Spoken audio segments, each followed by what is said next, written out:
Hello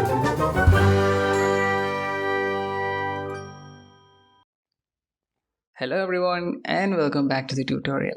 I hope you guys are good with the previous video where we discussed about the fail level and the different types of fail devices that are commonly used.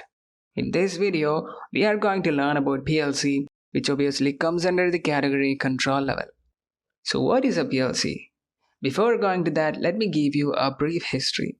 Back in 1960s, before the invention of PLC, people used a relay-based system and it looked like a panel filled with lots and lots of relays connected with wires. You know something? Even to control a simple process, it requires numerous relays, and when I say a process, you can imagine so many industrial processes if you have watched the first video of this tutorial.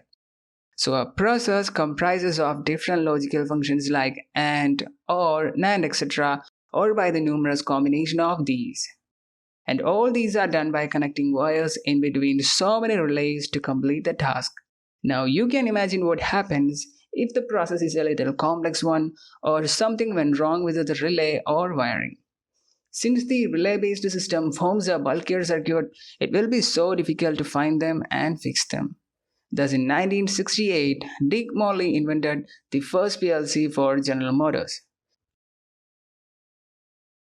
And the invention of PLC was a solution for all that problem.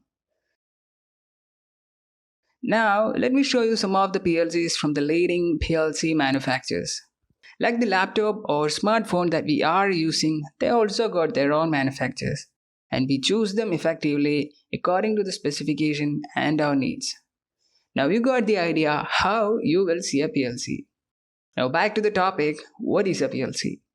PLC or programmable logic controller is a device. It is a user-friendly microprocessor-based specialized computer that carries out control functions of many types and level of complexity. So let's see what are the features of a PLC. PLC can be programmed, controlled and operated by a person. It is designed in a way that it need to operate under harsh industrial environments such as extreme temperature, wet, dry and all dusty conditions.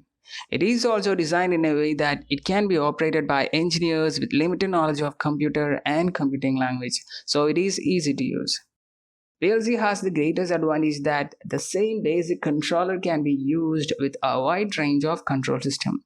I mean, we can change either the process, function or the entire system just by changing the program and the input-output connection. And that's all for the time. So if you love this video and want to know more about automation and related things, subscribe to our channel, enable that bell icon so that you are actually automating something, and of course you won't miss any further updates from this channel. So hear me in the next video. Until then, take care.